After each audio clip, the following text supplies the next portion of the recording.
a suspect. Hanging with the killers in the projects. Taylor want a barrel, keep quiet. Catch a nigga slipping from behind. OG Bobby Johnson. OG Bobby Johnson. OG Bobby Johnson. OG Bobby Johnson. Put nigga out like an outbreak. Chopper start to make the house shake.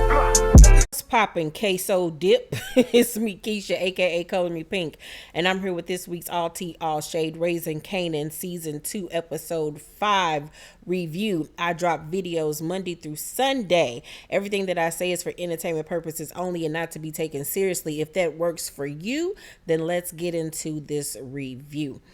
Okay, you guys, so on tonight's episode, I kind of got to admit I was a little bored with tonight's episode, especially considering that this was episode 5 when normally shit'll pop off in episode 5 because it's the halfway mark through the season.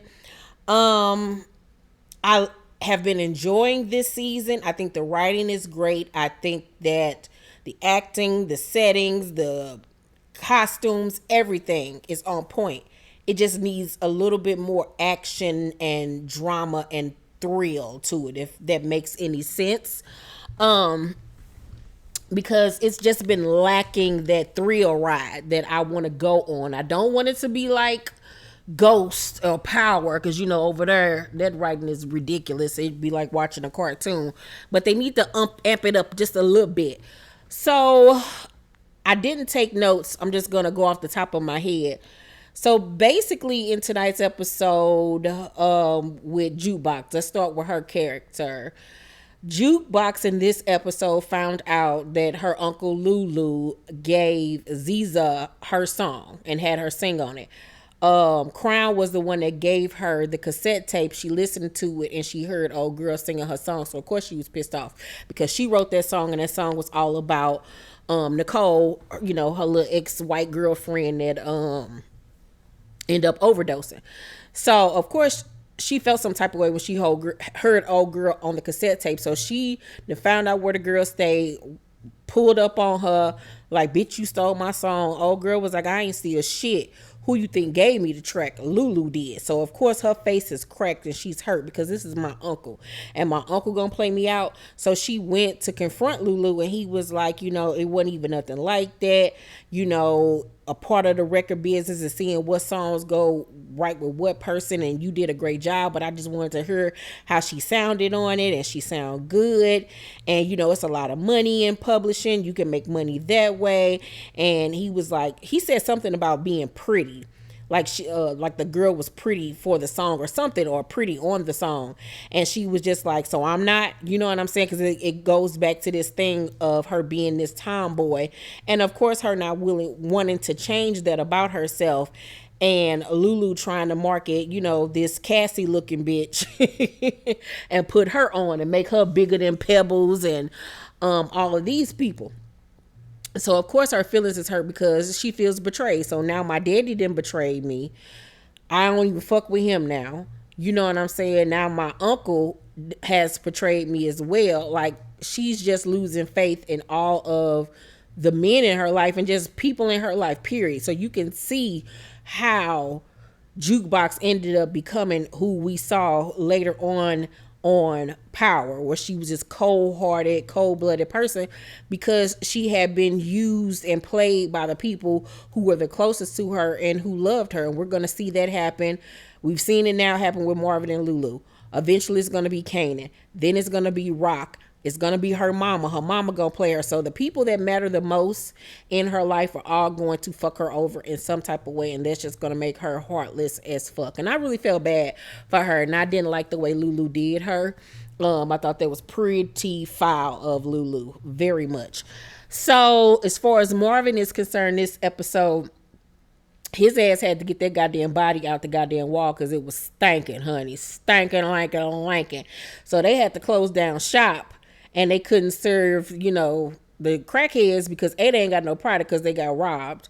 And B, he had to get their goddamn body out the wall So he was having a time doing that shit by himself. I was like, you couldn't ask nobody to help you do that shit. He done fell on top of the dead body, damn near kissed the damn skull. The skull then fell off the man's head. It was just a mess.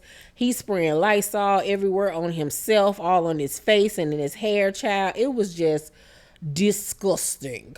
We then saw Marvin have a little one-on-one session with I think her name is Renee, the anger management counselor or whatever. She trying to get him to open up because he won't open up in classes. So she thought having a one-on-one would help the situation. And he eventually lets her know he got a daughter and he did something fucked up to her. He was like, it ain't no molestation or no shit like that. I ain't no weirdo. But I did do some shit that she ain't gonna never forgive me for. And so the teacher looking like, damn. And so, this makes her have sympathy for his character. She already was sexually attracted to him. So now this just reeling her ass on in. And sooner than later, I give it by episode 7, they going to be fucking. You could tell Marvin is still, like I said, real fucked up behind what he did to Juke. And he realizes the repercussions of his actions by her not fucking with him. He then drops off the car with the dead body, the corpse body in the trunk to his sister Rock because she's taking Kanan out to the Catskills so they can have some little one-on-one time together so she can get in his head and see where his head is at and basically bring them back closer together because she sees she's losing her grip on him. So outside of that, the whole point of her wanting to go out to the Catskills so they can get rid of that damn body of the landlord or whatever from the housing projects that they've been over there doing their business in. Also, in this episode, Marvin was following around old girl from last season and who used to star on the reboot of 90210. I'm confused by this storyline. I think I'm forgetting something. I know that in the beginning of this season, they were saying that he was in anger management classes because I think she took him to court or some shit. But why is he following her? Because he was peeping game that she done came up on a lick, got some little money out here fucking some little rich white man. But why was he following her? Somebody in the comment section fill me in on that because I think I forgot that part of the story somewhere. And she lived in this affluent, rich part of town. And so he kept on running into police officers because, they ain't like black people on that side of the neck of the woods. It was a rarity back then. So yeah, like I said, somebody fill me in on that part between him and the white girl. Who next? Like I said, Kanan, then let's go to Detective Howard. So Burke has brought the prostitute that Detective Howard been fucking in to question her about what he remembered, what he got going on in his life. She threatened the girl, like, if you don't tell me, give me information, I'm gonna take your kids away from you for prostitution. She just being a real dickhead. And I'm like, this is what's gonna lead to your demise and you getting killed, you goddamn cracker. And I can't fucking wait. You cream of wheat looking ass bitch, you. I cannot wait for her to get killed because, bitch, you need to be minding your motherfucking business. You should have listened to your damn wrinkly ass daddy. So, old girl, the prostitute then go to Detective Howard house and let him know what's been going on. And, he playing it cool or whatever until he was like, is there anything else that you let this girl know? And she was like, I did tell her about the son situation. He like, fuck, why the fuck did you do that? Like, ain't there supposed to be a confidentiality clause or something in what you do? Like, you done fucked up the game with that. So now he trying to figure out how the fuck he gonna get, himself out of this situation with Burke not knowing he got a son, because it's only gonna be a matter of time before she put 2 and 2 together and find out that the son is Kanan and that Kanan was the one that shot him. So they're going to end up having to get rid of her ass. I feel like Detective Howard is going to be the one that end up killing her because she going to end up knowing too much and being fucking nosy. And that's what her ass fucking get. Because instead of being all up in his business, she need to go find the first motherfucking hairstylist she can find. Because I'm sick of this bitch and this little lousy, weak ass ponytail. And walking around here looking like she, what's the Renegade? Y'all remember the show Renegade when he used to wear that black leather trench coat? That's what this bitch up here walking around looking like. Girl, go sit down and go get a good exfoliation or some shit. Go get your feet done. She look like she got some crusty ass feet and her house smell like Cheetos. Girl, ugh. Then, as far as Rock and Kanan are concerned, like I said, she wanted to take him out to the Catskills so she can, bring their mother son relationship back to where it needs to be so she can reel him in and make sure she still got him underneath her thumb, because on last week's episode she saw him going over to Detective Howard's house. So she trying to see where his head at and everything like that, trying to spend some time with him, and also she needs to get rid of that damn dead body.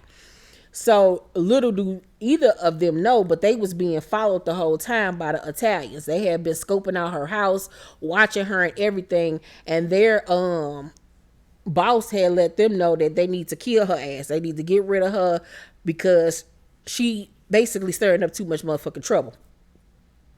So while they out there in the Catskills, Kanan ass then befriended this little cute little white girl, and she trying to throw that little young white pussy at him, and he keep on falling for it after his mama done told his ass white girls will get your ass killed, but his hard head ass don't never want to listen. So one of the Italian guys got a hard on for Kanan because he just don't like black people, and he said nigga two times for me, and said it too hard and too motherfucking confidently for me. I know he was an actor, but I ain't like that shit. So he had asked the his partner, the Italian dude that he was with, what would you ever do if your daughter was, fucking a nigga or whatever? He was like, I ain't never even thought about no shit like that. Like, you got way too much time on your hands, sister girl, to be worrying about what other people doing. So when he ends up seeing Kanan with the little white girl out in the Catskills, he automatically think like, ooh, this little black boy trying to rape her or trying to throw himself on her, when actually it's the other way around. And he almost attacks Kanan halfway through the episode, but Rock end up intervening or whatever, and he is playing it off. But then later on in the episode, when his partner is trying to kill Rock for the second time, he ends up letting his anger and racism get the best of him, and he attacks Kanan.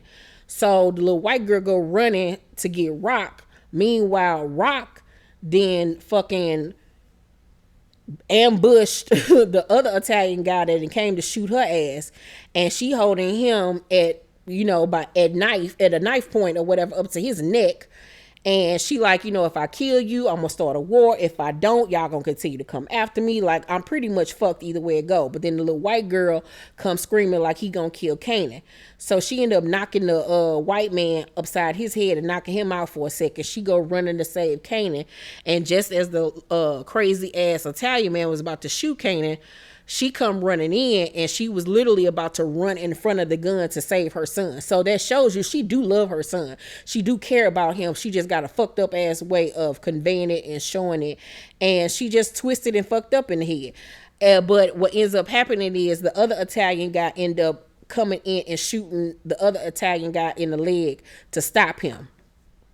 And so Rock was like, it's a deal that's going to be made between me and your boss. I need for y'all just to calm the fuck down and let us get the fuck back home. And he was like, well, what about the white girl? She was like, she ain't going to say nothing because your people or my people will come after her. So they let them leave. And the other white dude that got shot was like, why would you do that? Why would you let them go? And he just looking at him like, motherfucker, didn't I tell you to leave the damn kid alone? Because we don't touch kids. And when the boss find out, he gonna have your motherfucking ass. So that motherfucker right there gonna end up getting in trouble when they get back to New Jersey, child. What else? Did anything else happen in this episode? Lulu had to end up punching the shit out of Crown because Crown just getting ahead of himself, keep on playing with Lulu like Lulu ain't that nigga. And I saw that at the end of the episode, Lulu made the recording in the studio like one bullet or one shot. It had something to do with violence, child. The record label. So he's steady trying to do this music shit, but this music shit just ain't gonna work out for him because it's already tainted and fucked up as it is. Overall, like I said, tonight's episode was cool. I expected more from episode 5 from them. So overall, I'm going to give tonight's episode of Raising Kanan a C+, because it wasn't horrible, but it wasn't great. Like, I need more action. I need for it to be picked up. Oh, and I forgot about the part when Jukebox sang at her mama's church. So she went to her mama's church to sing. some little boy at the church tried to get on her, but you know, she don't like dick, she like pussy, so that wasn't gonna work out. And mind you, she done curled her hair, got on a little dress, she look real cute, look real pretty, she don't look like a little dyke at all. And so her mama was like, I think to the choir director, she was like, I think you need to hear my daughter sing. So she come up and he was like, I want to know if you could sing better than your mama, because your mama the best singer out there. So they have her sing Mary Don't You Weep, and she blows the roof off that motherfucker. She killed that shit, hitting all types of notes, and her mama was standing in the back looking like, I know you lying, this little heifer better than me. And you know, at the end of her singing, she gets a standing ovation, and Jukebox is just elated because she finally feels like she found a home. You can tell, like, she's accepted, she found a home, but she really ain't being her real true self. So I feel like when her mama find out she gay, that's what's gonna end up fucking up that relationship. But her and her mama hug, and she just feels so happy and elated at this point, because you can see that she's gonna start going to church and everything. But once she start fucking one of them little hoes at that church, or her mama find out, it's going to be a wrap. So poor Jukebox, I just want to give her a hug, child. Just want to give her a hug. Yeah, so let's talk down below in the comment section, you guys. Make sure to thumbs up this video, like and subscribe, and hit that notification bell button. I love you guys, and I will see you on the next video. Bye.